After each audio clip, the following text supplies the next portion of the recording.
Les invito a abrir sus Biblias, hermanos, en la carta de Pablo a Tito. En esta ocasión vamos a ir al capítulo 3, versículo 3 en adelante. Tito, capítulo 3, versículo 3, entonces en adelante.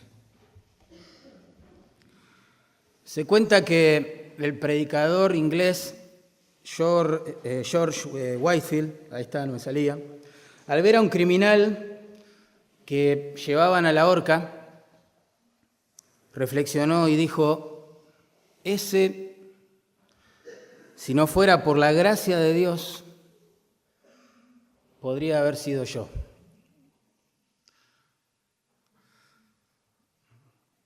Tremendo, ¿no? Aquel que experimentó gracia de parte de Dios se compadece de los perdidos. No se pone por encima de ellos, no se sube a una plataforma de orgullo y de falsa religiosidad. No, el que recibió gracia sin merecerlo, trata a los demás con gracia. Y esto es importante porque en el capítulo 3 de Tito, ¿recuerdan?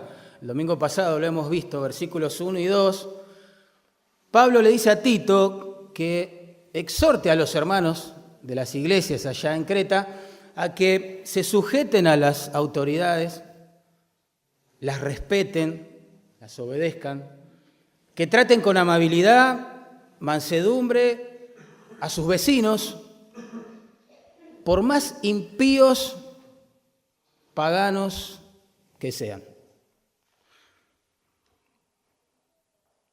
Claro, cuando uno lee ese párrafo de la Biblia se pregunta: ¿y por qué yo tengo que tratar bien a los que quizás hasta me tratan mal a mí por causa de mi fe? ¿Y por qué yo tengo que respetar a alguien que no es digno de respeto? ¿Y por qué tratar con mansedumbre a aquellos que no lo merecen? Bueno, eso es la respuesta que va a dar Pablo a esta pregunta en los versículos 3 al 8. ¿Saben cuál es la respuesta? Porque éramos iguales que ellos. Y a pesar de eso, a pesar de lo que éramos, hemos sido tratados con gracia. Con gracia. Así que, hermanos, debemos recordar, nunca olvidar, la iglesia nunca debe olvidar, jamás debe olvidar, lo que éramos sin Cristo, y eso lo vemos en versículo 3, ahora lo vamos a explicar, lo que somos hoy por la gracia y misericordia y bondad de Dios, versículos 4 al 7, y lo que tenemos que hacer entonces, cuál es la misión que tenemos que cumplir en el mundo, versículo 8. Repito entonces, debemos recordar lo que éramos sin Cristo, versículo 3, lo que somos por gracia, versículos 4 al 7, lo que debemos hacer en el mundo, versículo 8. Vamos a leer la palabra de Dios y después oramos. Dice así: porque nosotros también éramos en otro tiempo insensatos, rebeldes, extraviados, esclavos de concupiscencias y deleites diversos, viviendo en malicia y envidia, aborrecibles y aborreciéndonos unos a otros. Eso es lo que éramos sin Cristo. Vamos a ver ahora lo que somos por gracia, verso 4 al 7. Pero cuando se manifestó la bondad de Dios nuestro Salvador y su amor para con los hombres, nos salvó no por obras de justicia que nosotros hubiéramos hecho, sino por su misericordia, por el lavamiento de la regeneración y por la renovación en el Espíritu Santo, el cual derramó en nosotros abundantemente por Jesucristo nuestro Salvador, para que, justificados por su gracia, viniésemos a ser herederos conforme a la esperanza de la vida eterna. Eso es lo que somos ahora por gracia. Y en verso 8 vemos lo que deberíamos hacer por gratitud. palabra fiel es esta, y en estas cosas quiero que insistas con firmeza para que los que creen en Dios procuren ocuparse en buenas obras. Estas cosas son buenas y útiles a los hombres. Insisto, debemos recordar lo que éramos sin Cristo. Verso 3, lo que somos por gracia. Versículos 4 al 7, lo que debemos hacer en el mundo. Versículo 8. Bueno, oramos al Señor. Padre, por favor, ilumina las Escrituras en nuestra mente con tu Espíritu Santo precioso que nos has dado. Él conoce las profundidades tuyas, Señor. Así que déjanos saborear algunas de ellas en esta mañana, Padre. Ayúdanos a no ver este pasaje como simples y abstractos conceptos teológicos. Por favor, Señor, esto pasó con nosotros. Así éramos. Asombrosamente, así somos ahora, por tu gracia. Y lo mínimo que podemos hacer en este mundo, entonces, es mostrar a Cristo a través de nuestras buenas obras. Obra en nosotros, por favor, Señor, para tu gloria y para que podamos reflejar a Jesús todos los días, dentro y fuera de la iglesia. Te lo rogamos en Cristo Jesús. Amén. Y amén. Bueno, vamos a ver en primer lugar entonces que tenemos que recordar lo que éramos sin el Señor. Noten cómo empieza el versículo 3 allí, con una conjunción que se traduce porque. Con esa conjunción Pablo explica la razón por la cual debemos ser sumisos a las autoridades, según versículo 1, y muy amables y mansos con todas las personas, versículo 2, por impíos que puedan ser. ¿Cuál es la razón? Es la que va a dar en verso 3. Éramos iguales que ellos. Estábamos tan condenados por nuestro pecado, considerando la justicia de Dios, como ellos. Como ellos. Noten, antes de ser salvos, según el versículo 3, éramos insensatos. ¿Bien? ¿Leo bien allí? Dice, porque nosotros también éramos insensatos. Con ese pronombre nosotros, Pablo se incluye en el grupo. No es que él se para de la vereda del frente y dice, estos creyentes eran así. No, él también era así. A pesar de que era un hombre religioso, un hombre sincero con sus creencias, un hombre moralista, un hombre que en cuanto al hecho de guardar la ley era irreprensible delante de los hombres, obvio, no delante de Dios. Pero él dice, yo era así, mi corazón era malvado. En primer lugar era insensato, éramos todos insensatos. La palabra que se traduce insensato significa literalmente sin conocimiento, privados de conocimientos. Éramos ignorantes de la palabra de Dios y del Dios de la palabra. Nadie trae el conocimiento de Dios desde la cuna. Nadie nace convertido, nadie nace con sabiduría espiritual para conocer a Dios, nadie. Generalmente las personas sin Cristo toman una de tres actitudes respecto del conocimiento de Dios. La primera, no le importa en lo más mínimo. La segunda, lo consideran una locura. La tercera, no entienden para nada la palabra de Dios. Y es frustrante, ¿no? Pero así éramos. No sé en cuál de las tres estabas. Yo sí tengo claro en cuál de las tres estaba. Pero así éramos, insensatos, sin conocimiento de Dios. Y ese no era un problema intelectual, guarda. Era un problema espiritual. En 1 Corintios 2:14, Pablo nos muestra cuál es el problema. El hombre natural, dice allí la Biblia, no percibe las cosas que son del Espíritu de Dios porque para él son locura. Y no las puede entender porque se han de discernir espiritualmente. El hombre natural, en este contexto, es la persona que solo depende, ¿sí?, para su vida, de su naturaleza caída y pecaminosa. La persona espiritual, en ese contexto, es la que en su interior mora el Espíritu Santo. Entonces, el hombre natural, según este versículo, no puede entender las cosas de Dios. Las considera una necedad, una tontería, una locura o algo ajeno a su vida. No relevante, no importante. Pero eso no es porque tengan los incrédulos algún retraso madurativo o algún problema intelectual. No, es porque carecen de la presencia del Espíritu Santo, iluminando las Escrituras en su interior. Y yo me identifico claramente con esto.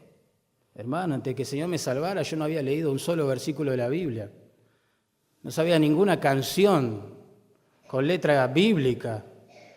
Y no me importaba en lo más mínimo las cosas de Dios.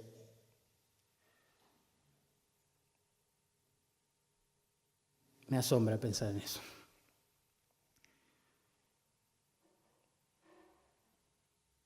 Las palabras de Dios, dijo un teólogo, nunca podrán echar raíces en el corazón del hombre hasta que sean selladas por la obra de convicción del Espíritu Santo.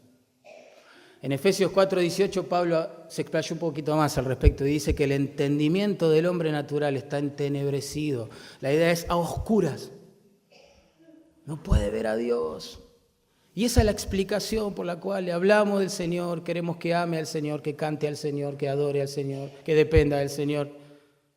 Y nos mira con sorpresa. Es tremendo eso, es tremendo. Una mañana recibí en la oficina aquí a un joven que me preguntó, venía con una inquietud y me preguntó, pastor, la verdad, yo quiero saber esto, ¿por qué yo leo y leo y leo la Biblia y la verdad no la entiendo? Y para serle honesto, ya me cansé de intentarlo y me aburre miserablemente la Escritura. ¿Por qué? Bueno, leímos ese versículo que yo acabé de leer y lo que yo le dije es, bueno, examina tu corazón. Es muy probable que vos estés hablando de un Dios al que no conoces. O es probable que por tu pecado te has endurecido y, bueno, lo primero que has dejado son las Escrituras. Una semana más tarde este joven volvió aquí a la iglesia un domingo ya, no durante la semana, para contarme que el Señor le había abierto los ojos y lo había salvado. Hoy ese joven enseña la Escritura a otras personas. Qué maravilla, ¿no? Esa es la gracia de Dios. Éramos insensatos. Antes de ser salvados por Cristo éramos rebeldes, dice allí. Éramos rebeldes. La palabra que se traduce rebelde significa no obedientes, en forma literal. No obedientes. Como que no había chance. Naturalmente no nos queríamos sujetar a ninguna autoridad, ni divina ni humana. Bueno, éramos rebeldes por naturaleza. Rebeldes a la autoridad de Dios, rebeldes a la autoridad de la palabra de Dios, rebeldes en el corazón a nuestros maestros, a nuestros directores, autoridades, gobernantes, padres en muchos casos. Rebeldes. Como dijo un escritor, la gente escucha más la voz de su pecado que la voz de Dios expresada en su conciencia o en su palabra. Y esto es verdad, hermano, no tenemos que horrorizarnos mucho, solo pensemos en esto. Un papá, ¿qué tiene que enseñarle a sus hijos? ¿A obedecer o a desobedecer? ¿Por qué? Porque la desobediencia les es natural. Tenemos que enseñarles y ayudarles a obedecer. Es tremendo. De la misma manera, no hay que enseñarle a un empleado a obedecer al jefe, ¿no? A desobedecer, al jefe, o a un alumno cómo desobedecer al profesor, o a un necio cómo desobedecer el consejo de prudencia, según Proverbios, porque es natural. Tenemos una tendencia a la desobediencia y sobre todo pensando en la relación con Dios. También antes de ser salvados por Cristo, dice el texto, éramos extraviados. Extraviados. Eso significa engañados. engañados. La idea por el modo y la voz del verbo es que nos han engañado, nos han torcido el camino, nos han guiado mal y nosotros hemos entrado en ese error, por voluntad propia. Éramos como ovejas sin pastor, así nos describe la Biblia, fáciles de engañar y en consecuencia de caminar por los caminos de Dios, claro. Creíamos saberlo todo, ¿no? Pero estábamos engañados por alguna de las tres fuentes que la Biblia presenta de engaño. El diablo, que según Apocalipsis 12:9 engaña al mundo entero. Al mundo entero. Nuestro propio corazón, que según Jeremías 17:9 es engañoso y perverso. O los falsos maestros, que engañarán a muchos, dijo el Señor. Según Mateo 24, 4 y 5. En la sociedad posmoderna en la que vivimos, los engaños vienen disfrazados con ropaje intelectual. Y uno puede ser ateo, evolucionista, puede adoptar el deconstruccionismo como forma de abordar los textos y las cosas que lee, puede ser relativista en cuanto a absolutos y verdades, y el bien y el mal, y pensar así que es un genio, que tiene una mente abierta y que es progresista, en su manera de pensar. Y bíblicamente hablando, esa persona está engañada, por brillante intelectualmente que sea. Es tremendo. Ni todos los libros de filosofía del mundo juntos pueden darle al hombre perdón de pecados, vida eterna y la gracia y el conocimiento de Dios. Por eso en 1 Corintios 1:21 Pablo dice que a Dios le agradó salvar a los creyentes por la locura de la predicación y prescindiendo a la vez de la sabiduría humana que deja a un costado a Dios de su vida. Antes de Cristo también, dice, allí éramos esclavos de concupiscencias y deleites diversos. La palabra que se traduce concupiscencia se refiere a deseos intensos, tan intensos quizás como malvados en sí. Y la palabra deleites implica la satisfacción de esos deseos o el resultado de haber satisfecho esos deseos. Antes de ser salvados, hermanos, como dijo Jesús, éramos esclavos del pecado, dedicados a satisfacer nuestros propios deseos sin importarnos en lo más mínimo si eso era o no del agrado de Dios y si eso iba a traer gloria a su nombre o no.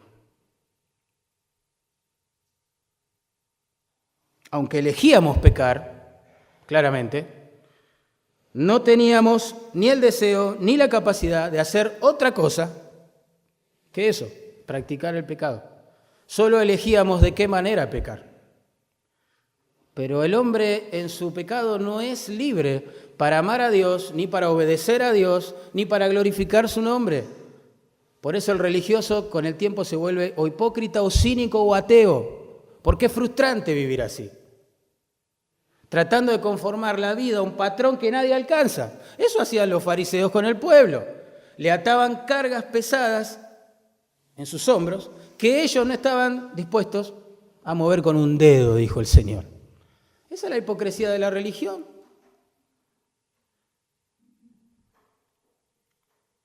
Tremendo. Pero Jesús dijo claramente en Juan 8:34, de cierto os digo, aquel que hace pecado, ¿se acuerdan? ¿Qué? Esclavo es del pecado, claramente. Tremendo. Lejos de vivir como él quiere, comillas, el hombre vive como el pecado le dicta. Cuando alguien dice, yo soy libre, con mi vida hago lo que quiero, en realidad está mostrando su necedad. Está siguiendo sus propios deseos y concupiscencias contrarios a la voluntad de Dios, ¿entienden? Y a manera de contraste, en Santiago 1:25 se nos presenta los mandamientos de Dios como la ley de la libertad. Mirá qué lindo. Como una ley que libera, sí, claro. Cuando uno obedece la palabra de Dios por el poder del Espíritu Santo de Dios, experimenta libertad del pecado, claro que sí. Sin Cristo, dice el texto también allí, vivíamos, o viviendo, dice allí, en malicia y envidias. Malicia, la palabra que se traduce malicia, ¿sí?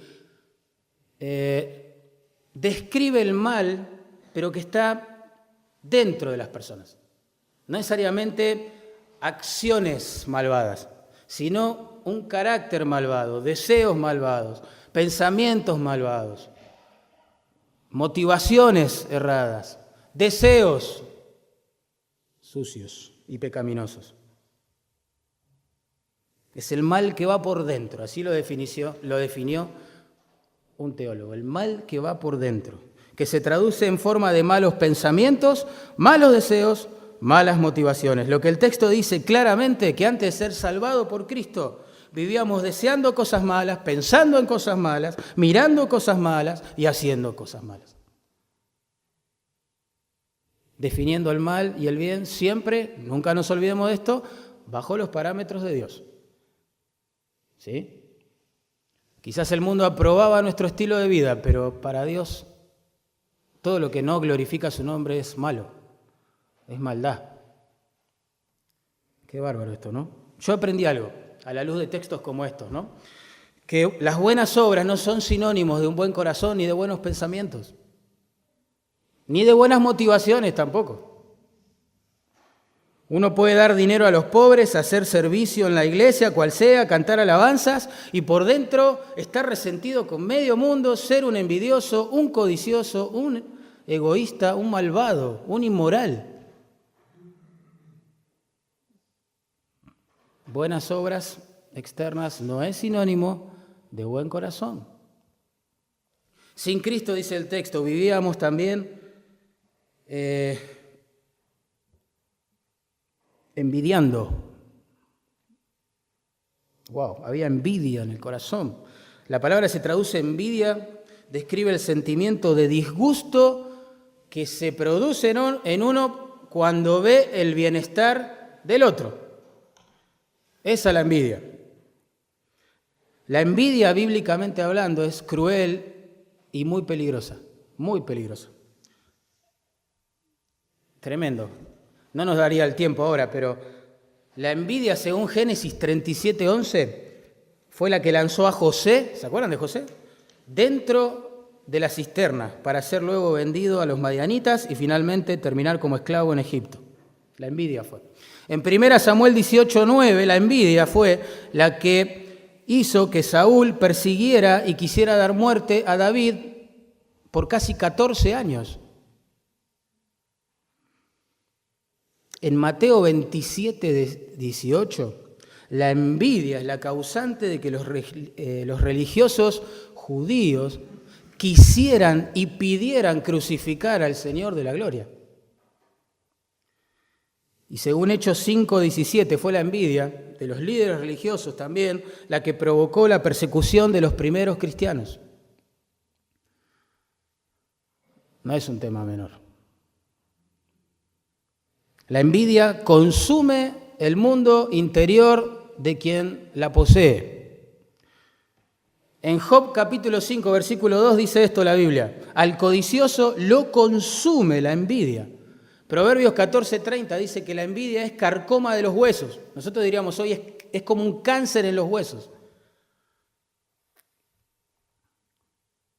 Yo he conocido muchas personas envidiosas en mi vida, pero nunca he visto una persona envidiosa feliz y que goce de paz. ¿Sí? Sin Cristo también éramos odiosos, hermano. Qué duro esto, noten. Dice el versículo claramente ahí: viviendo en malicia y envidia, aborrecibles y aborreciéndonos unos a otros. ¡Wow! Qué cuadro patético, triste, pero real de las relaciones interpersonales en este mundo. El odioso, da la idea, por naturaleza odia claramente, pero también va a ser odiado por otros. Entonces el odio es una cuestión de ida y vuelta. Tristísimo. Y uno dice, qué exagerado. No, ¿cómo exagerado? Pensemos, ¿cuántos padres están hiper resentidos con sus hijos? ¿Cuántos hijos odian a sus padres? Todos conocemos vecinos que se odian entre sí. ¿Cuántos alumnos odian, aborrecen a sus profesores? ¿Cuántos profesores ya cansados de esos alumnos los aborrecen también? ¿Cuántos amigos por diferentes circunstancias en la vida, a veces la envidia, llegan a aborrecerse el uno al otro? ¿Cuántas parejas que ayer hicieron un pacto de amor y compañerismo delante de Dios ahora se aborrecen, se odian, al punto de usar a sus hijos como trofeo de guerra? ¿Cuántos? Y me pregunto, ¿cuántas peleas, demandas judiciales y hasta, ¿por qué no?, homicidios serán producto del odio, verdad?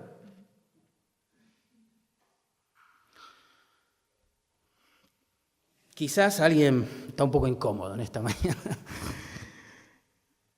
Y quizás puede pensar en su corazón, bueno, yo nunca viví de esa manera.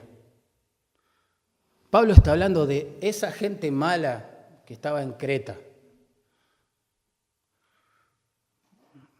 Mira, quiero decirte, hermano o hermana, con todo el amor del Señor, que si vos todavía no has caído por el precipicio y has experimentado las profundidades del pecado, fue por la pura y exclusiva gracia de Dios en tu vida. Quizás naciste en un hogar cristiano, quizás toda tu vida la viste dentro de una iglesia, y vos decís, yo no era así. No olvides que todos nacemos bajo pecado, dice el Salmo 51 claramente, que no hay justo ni aun uno, dice Romanos 3:10, y que todos los que nacen dentro y fuera de una familia cristiana están destituidos de la gloria de Dios. Una vez escuché a mi hijo contando su testimonio de salvación a un grupo de jóvenes. Y él dijo algo como esto. Dijo, antes vivía en el pecado, consumí drogas, robé, practiqué la inmoralidad y fui un hombre violento. Hasta que a los 6 años Cristo me salvó. Y después él procedió a explicar que aunque Dios lo guardó de ese tipo de pecado, él estaba tan perdido como cualquier otra persona. Estaba muerto en sus delitos y pecados y necesitó el sacrificio del Hijo de Dios para encontrar perdón y vida eterna. Esa noche me emocioné porque él se crió en un ambiente evangélico, en casa todo el tiempo escuchando conversaciones bíblicas, leyendo la Biblia, hablando del Señor, orando, qué sé yo, la obra, la iglesia.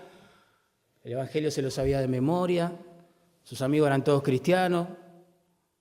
Qué precioso cuando Dios da su gracia, ¿no?, a una persona para mostrarle lo que no quiere ver, que es su pecado, lo que es sin Cristo, lo que es sin Cristo, esté dentro o fuera de una iglesia. Debemos ser amables con todos, versículo 2, aunque sean impíos, malos, no sé, paganos, qué sé yo, agresivos con nuestra fe. Debemos sujetarnos a las autoridades y obedecerles y respetarles, versículo 1, que no lo merezcan. Uno siente eso a veces. ¿Por qué? Porque nosotros estábamos tan perdidos como ellos, antes de ser salvados por Cristo. En segundo lugar, debemos recordar lo que somos por la gracia de Dios ahora. Ya vimos lo que éramos sin Cristo. Ahora vamos a recordar, pensar, meditar en lo que somos por gracia. No por méritos personales, por gracia. Noten cómo empieza el verso 4, marcando un contraste abismal. Dice, pero ¿cuándo se manifestó la bondad de Dios nuestro Salvador y su amor para con los hombres? Nos salvó. No por obras de justicia que nosotros hubiéramos hecho, sino por su misericordia, por el lavamiento de la regeneración y por la renovación en el Espíritu Santo. Ese pero ahí esa conjunción preciosa que a veces aparece en la Biblia marcando un antes y un después de Cristo en nosotros. Marcando un pasado caracterizado por el pecado y la condenación, con un presente marcado por la gracia, la misericordia y el amor de Dios. La única razón por la cual somos diferentes, hermanos, de esas personas que tanto señalamos y de las cuales tanto nos quejamos, ¿saben cuál es? La gracia de Dios. La gracia de Dios. Noten, en primer lugar, el texto dice allí que fuimos salvos por la bondad de Dios. Cuando se manifestó la bondad de Dios, nuestro Salvador, y su amor para con los hombres. La palabra que se traduce bondad implica allí una disposición bondadosa, que siempre se traduce en acciones bondadosas. Podríamos decir que es la bondad que se manifiesta, que se ve, que se traduce en hechos y en la práctica.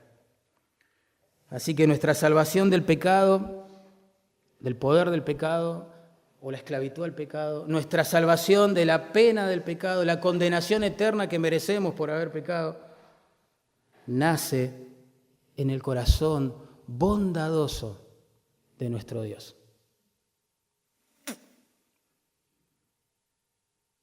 Me gusta ahí el verbo que se traduce manifestó, ¿vieron? Cuando se manifestó la bondad de Dios. Significa se hizo evidente. Se hizo visible, apareció, resplandeció ante nuestros ojos, es la idea.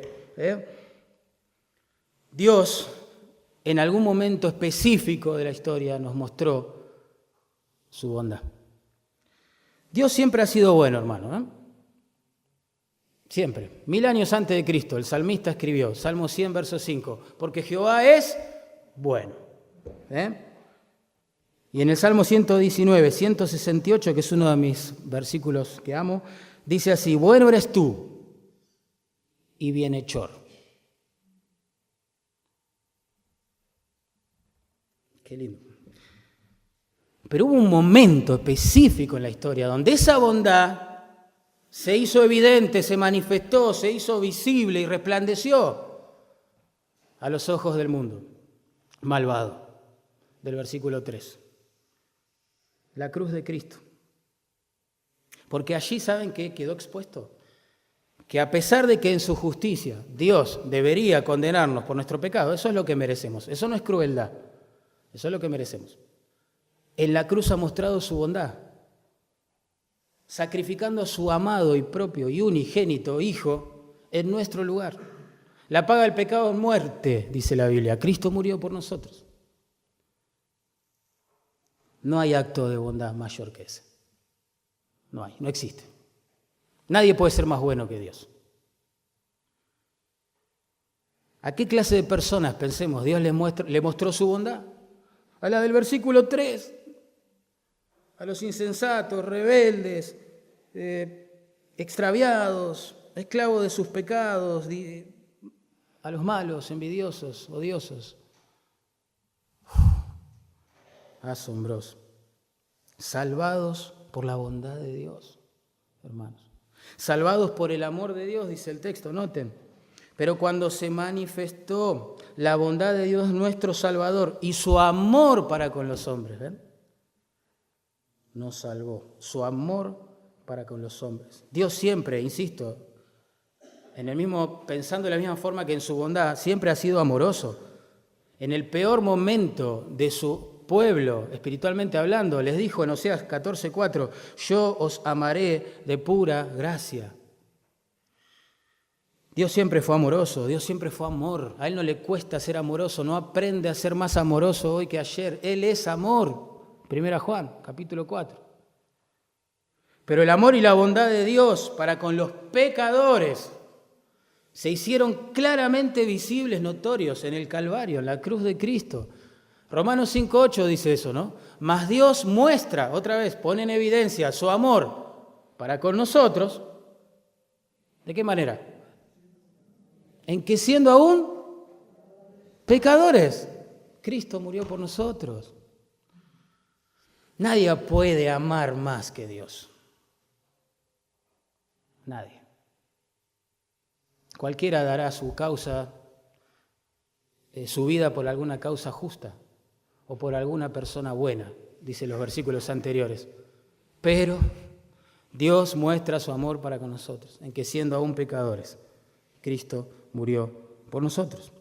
La frase que se traduce allí, amor por los hombres, en realidad es una sola palabra en el original, de la cual se desprende nuestro término filantropía. Filantropía. Dios ama al hombre. Eso no lo dijo Gandhi, lo dice la Escritura. Dios ama al hombre.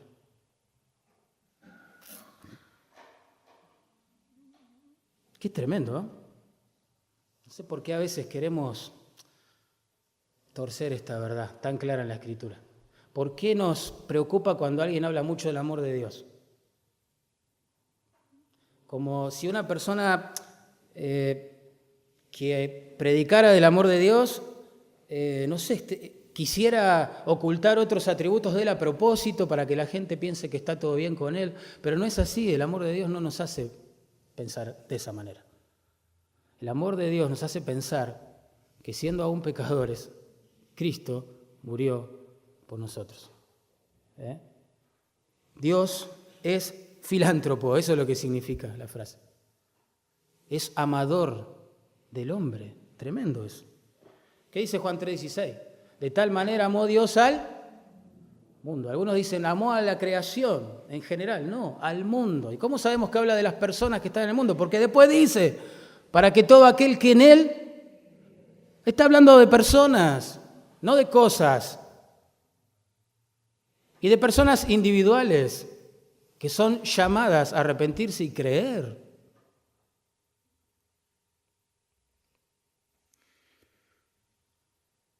Uno dice, pero el salmista escribió que Dios está airado contra el impío todos los días. ¿Sí o no?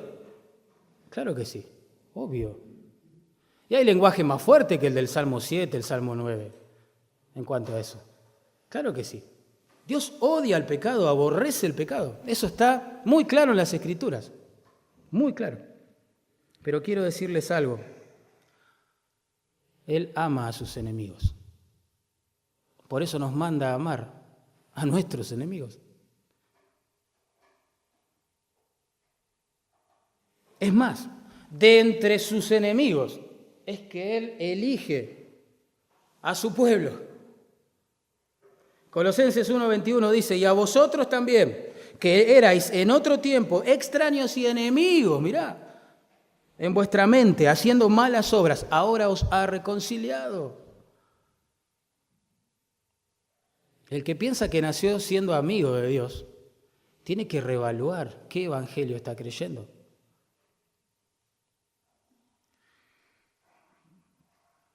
Así que acá vemos que Dios manifestó, puso en evidencia la idea de su bondad y amor por el hombre. En capítulo 2, verso 11, lo que Dios manifiesta es su gracia para salvar a los hombres, a los que crean. En capítulo 1, verso 3, dice que Dios manifestó la palabra del Evangelio para que esos pecadores escuchan, se arrepientan de su pecado y sigan a Cristo. Pero la única forma de ver lo que Dios hizo evidente, su amor, su gracia, su misericordia, a través de la predicación, es por la fe. Es por la fe.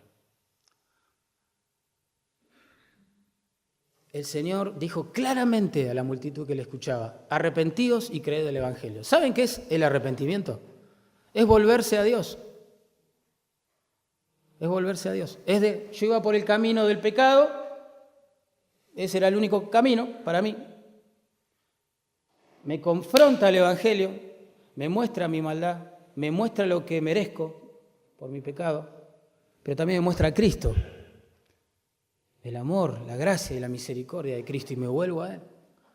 Eso es conversión, eso es conversión. Cualquier otra cosa es no sé qué, llamémosla como queramos, emoción, no sé, experiencia, no sé, pero conversión es eso.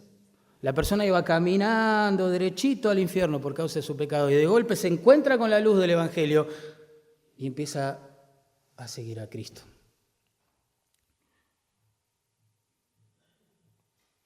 Fuimos salvados por la misericordia de Dios, dice el versículo 5, noten, qué hermoso. Él nos salvó, Él nos salvó. Nos salvó, dice el texto. A mí me impacta esa frase. Nos salvó. Eso significa que ninguno de nosotros pudimos salvarnos a nosotros mismos. Que el hombre no es autor de su propia salvación. Que la salvación es un acto soberano de Dios en los corazones de los creyentes. Dios nos salvó. Y por si no quedaba clara la idea, aclara un poco más todavía. Dice, no por obras de justicia que nosotros hubiéramos hecho. ¿Ven? La salvación no es por obra, es un acto de Dios en nosotros. Él es el que salva. Esa expresión, no por obras de justicia que nosotros hubiéramos hecho, pone en evidencia que la salvación no es un diploma que Dios le entrega a los méritos del hombre, sino que es un don que fluye de su misericordia. Para aquellos que no lo merecen, pero no importa, escuchan el Evangelio, se arrepienten y creen. No es un diploma la salvación al mérito del hombre, es un don de la misericordia divina, hermano. Nunca nos tenemos que olvidar de eso. Es más, la partícula negativa que ahí se traduce no por obras de justicia, no. En realidad es súper enfática. Se usa en el resto de la Escritura para expresar una negación así súper absoluta. Es decir, no, nunca, de ninguna manera, bajo ningún concepto. Dios jamás salvó a nadie por obras de justicia que hayan podido hacer. Jamás, nunca. Sino por su misericordia. Y la palabra que se traduce misericordia es muy lindo, describe la compasión que hay en Dios, que se traduce en acciones también. Dios es misericordioso.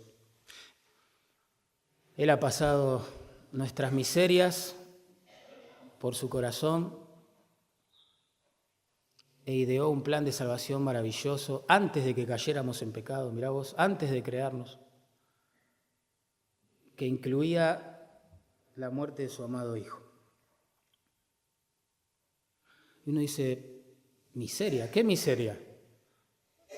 La del versículo 3. Claramente, así éramos. Algunos más conscientes que otros en esta mañana de esa realidad, pero así éramos.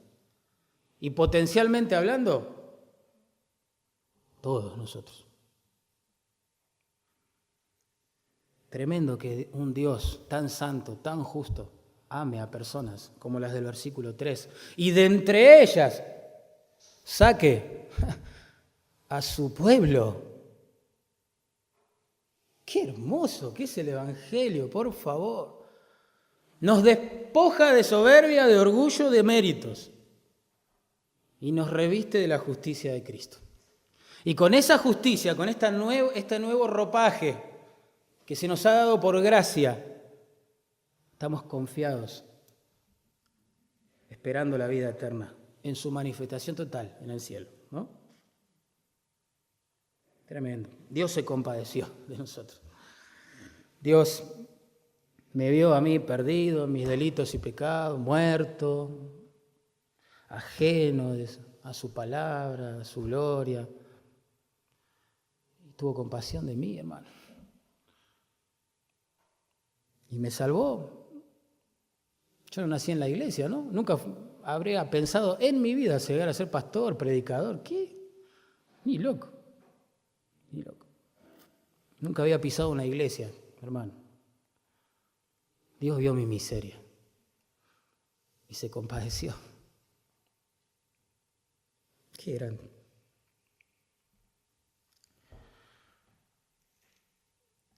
Dice el versículo 5 que también somos salvados no solo por la bondad, el amor, la misericordia de Dios, sino en la práctica, el instrumento que Él usa es el lavamiento de la regeneración, dice allí, ¿no? Ustedes saben que la palabra regeneración significa volver a nacer, recibir vida o nacer de nuevo. Y esto es tan precioso también porque según Efesios capítulo 2, versículo 1, el hombre nace, espiritualmente hablando, ¿se acuerdan? ¿Cómo? Muerto en delitos y pecados. Eso significa totalmente excluidos de la vida que hay en Dios, de la vida de Dios. Totalmente imposibilitado de relacionarse con Dios. Sí con una idea de Dios, pero no con el Dios de la Biblia. Sí con una religión, pero no con Dios.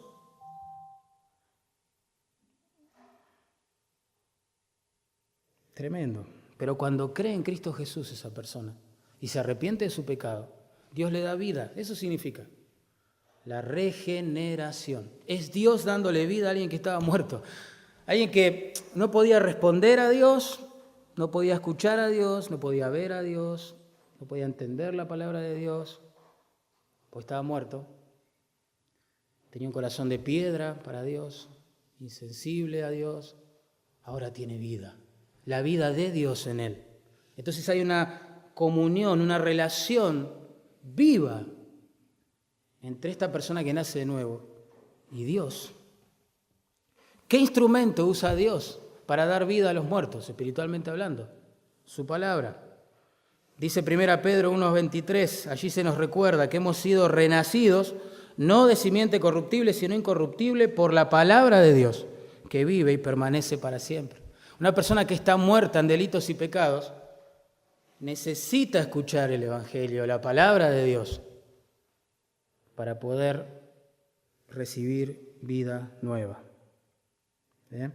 En el nuevo nacimiento, hermanos, la Biblia enseña claramente que Dios siembra en el corazón humano esa semilla, esa simiente de vida espiritual que inevitablemente dará fruto en algún momento de justicia y santidad y de amor a Dios y a los hermanos. ¿Sí? Inevitablemente. ¿Cómo sabemos que alguien que estaba muerto ahora está vivo? Porque empieza a amar a sus hermanos, empieza a vivir en santidad, le empieza a importar todo lo que no le importaba antes respecto de Dios. No lo digo yo, obviamente, no tendría ningún valor si lo dijese yo, pero miren lo que dice la Escritura. 1 Juan 2:29, miren, dice, si sabéis que Él es justo, sabemos que Él es justo, obvio, ¿no? Sabed también que todo aquel que hace justicia es nacido de Él, entonces. 1 Juan 5:1 dice, todo aquel que cree que Jesús es el Cristo es nacido de Dios. Qué bueno. Y todo aquel que ama al Padre, ama al que ha nacido de Él. En otras palabras, el que nace de Dios comienza a amar a Dios y comienza a amar a los otros hijos que tiene Dios. Así que sabremos que alguien ha sido regenerado, hermano, no por lo que dice, no por lo que profesa, sino porque ama a Dios, ama a los hermanos y le preocupa vivir en santidad. ¿Sí? Y esa regeneración incluye ese lavamiento que se menciona allí. La palabra se traduce lavamiento, significa limpieza total. Limpieza total. Eso significa que cuando somos regenerados, se nos da vida nueva, luego somos lavados de nuestro pecado. ¿Sí? Necesitábamos nacer de nuevo porque espiritualmente hablando estábamos muertos, ¿se acuerdan? En delitos y pecados. Pero también necesitábamos ser lavados porque espiritualmente hablando, insisto, estábamos sucios. Y así es Dios. Ese es el milagro del nuevo nacimiento. ¿Cómo puede un pecador nacer de nuevo? En 1 Juan, capítulo 5, versículo 1, noten, allí dice con claridad, todo aquel que cree que Jesús es el Cristo es nacido de Dios. Es por la fe, no por obras, para que nadie se gloríe. La mejor forma de ilustrar el lavamiento de la regeneración es un parto. Un parto. ¿Cómo sale el bebé del vientre de su madre? ¿Cómo sale? Limpito, hermoso, perfumadito. ¿Sale así, mamás? No. ¿Cómo sale? Sucio, ensangrentado, hinchado, bueno, etc. Así también es en el plano espiritual. Cuando creemos, nos arrepentimos, se nos da vida nueva y Dios se encuentra con alguien que estaba muerto, por eso le da vida y nace, y que estaba sucio, por eso ejerce este lavamiento que menciona el versículo. Salvos por el lavamiento de la regeneración, salvos por la renovación, dice allí en el Espíritu Santo. La palabra se traduce renovación, significa hacer nuevo, hacer nuevo. Algunos ven en esta palabra, el aspecto de la santificación, que progresivamente Dios nos va renovando el entendimiento. Eso es correcto bíblicamente hablando, pero no es lo que enseña este texto. ¿Por qué? Porque ambas acciones de Dios, el lavamiento y la regeneración, como dice allí, y la renovación del Espíritu Santo, dependen del tiempo del verbo nos salvó. Es algo que ocurrió en un momento específico de la historia, ¿sí? En el pasado, cuando Dios nos dio su gracia, hizo las dos cosas a la vez, es la idea. Entonces, lo que creo que aquí se nos enseña es que la salvación es una renovación también, claramente hablando, en el sentido de que Dios no ha mejorado al viejo Mariano, caracterizado por todo lo que dice el versículo 3, sino que ha puesto en Mariano una nueva naturaleza, hizo algo nuevo en él, ¿entienden? Una nueva criatura, un nuevo hombre, como dice Efesios capítulo 4, que ahora sí, se goza de la justicia, ¿sí? Y ahora sí, comienza a buscar a Dios y amar a Dios. Y ahora sí, ve a la Biblia como, wow, el alimento, como la miel, como oro, como lámpara que ilumina el camino. Ahora sí, ¿de dónde nace eso? De Dios. De modo que si alguno está en Cristo, ¿se acuerdan? ¿Qué? Ahí está. No es una criatura mejorada, hay algo nuevo en nosotros, una nueva naturaleza. Y todo esto, por supuesto, como dice el versículo allí, por Jesucristo, nuestro Salvador. Todo esto es posible por Cristo y su sacrificio y su resurrección. Él murió por nuestro pecado. Él resucitó para comprobar claramente que Él no había pecado, que estaba muriendo por los pecados de otros. Porque la Biblia dice que la paga del pecado es muerte, y si Cristo hubiese quedado muerto, hubiese sido una evidencia de que, insisto, Él moriría por sus propios pecados como cualquiera de nosotros. Pero al resucitar, Él ha comprobado que moría cancelando la deuda de tu pecado y de mi pecado. Todo esto es por Jesucristo. Todo por Jesucristo. No es por nosotros. La salvación no es un diploma al mérito, recuerden. Es un don de la misericordia de Dios. Para todo aquel que cree en Él, se arrepiente de su pecado y se convierte a Cristo. ¡Bum! ¡Qué lindo! Justificados por gracia, dice el versículo 7. Ese es el resultado de la salvación. Nos han justificado por gracia. Dice, para que justificados por su gracia, viniésemos a ser herederos, conforme a la esperanza de la vida eterna. Justos por gracia. La justificación es el acto legal mediante el cual Dios declara justo a los injustos, al imputarle la justicia que tenía su Hijo. Nosotros no somos justos. La Biblia dice no hay justos ni aun uno. Pero Jesús vivió 33 años obedeciendo todos los mandamientos de Dios para mostrar que Él sí era justo. Al morir en nuestro lugar, al cancelar la deuda de nuestro pecado, Él ofrece su justicia perfecta a todo aquel que cree, como salvoconducto para entrar a la gloria, donde habita un Dios justo. ¿Te imaginas que el Señor viniera hoy, ahora? ¡Pum! Y vas al juicio final y el Señor observa tus ropajes y no encuentra la justicia de Cristo ahí. Solo encuentra pobres intentos de vivir en justicia, pobres intentos de agradar a Dios, pobres intentos de guardar la ley, actos fallidos, pecados ocultos del corazón, secretos, malos pensamientos, envidias, todas las cosas que leímos hoy, es desesperante. Es desesperante pensar eso. Pero es un tranquilizante confiar en la justicia de Cristo. Que Él nos encuentre revestidos de su justicia, la que Él demostró tener en vida, la que Él compró para nosotros con su muerte, la que Él ofrece a cada pecador que se arrepiente con su resurrección. Hoy mismo, en este momento, Dios te llama a arrepentirte y a creer en Él.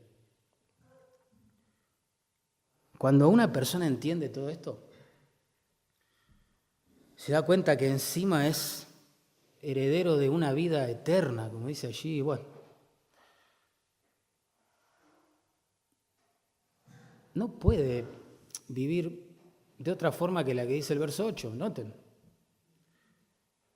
Palabra fiel es esta, es decir, todo lo que acaba de escribir. Pablo creía en el Evangelio, no solo lo enseñaba, como algún sermón teológicamente hablando hermoso y correcto. Dice, no, esto es confiable, esto es así. Y en estas cosas, Tito, quiero que insistas con firmeza. Enseñale a los hermanos una y otra vez estas cosas, Tito. ¿Para qué? Dice allí. Para que los que creen en Dios, los que respondimos por su gracia a este llamado a la salvación, procuren ocuparse en buenas obras.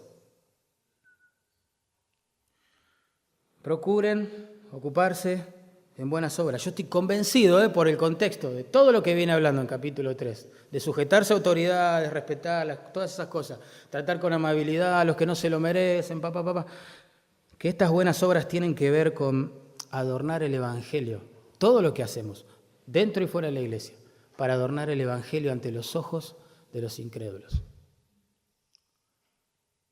Todo. Capítulo 2, verso 10, por ejemplo, le dice a los que trabajan bajo autoridad que no defrauden a sus jefes, se sujeten en todos etcétera, con un propósito en mente, dice el verso 10, para que en todo adornen la doctrina de Dios, nuestro Salvador. Hermoso esto. En versículo 8, después de exhortar a los hermanos de toda edad a vivir en la práctica lo que creen, dice, de modo que el adversario se avergüence y no tenga nada malo que decir de vosotros. ¿Ven? Siempre es la piedad del creyente y la verdad que predica es como un reflejo hacia los que están fuera de la iglesia de cómo obra Dios, rescatando a una persona de su pecado y dándole victoria sobre el pecado. ¿Saben? Si los regenerados, los justificados, seguimos viviendo como dice el versículo 3, como vivíamos antes, todo el argumento de Pablo se viene abajo. Todo, se cae todo. Porque podemos ser muy correctos doctrinalmente hablando, muy profundos teológicamente hablando, pero si no practicamos lo que creemos, hermanos, le damos ocasión al adversario de que blasfeme de nuestra fe. Le damos ocasión al adversario de caer en descrédito y en lazo del diablo. Nos sumamos a la estadística de personas que profesan conocer a Dios, pero con sus hechos lo niegan. De gente religiosa por fuera, o los domingos en sus iglesias, pero en sus hogares, vecindarios, puestos de trabajo, lugares donde estudian, son completamente diferentes y de esa manera desacreditan el mensaje de Dios. La verdad, hermanos, es claro el texto, es claro el argumento del capítulo 3. La iglesia solo puede embellecer el mensaje que predica ante un mundo incrédulo a través de la verdad, ¿sí?, que predica, pero también de la piedad que practica. No hay otro. Y así deberíamos vivir. Si una persona entendió lo que era sin Cristo, luego aceptó por fe lo que es por gracia, va a cumplir su misión en el mundo.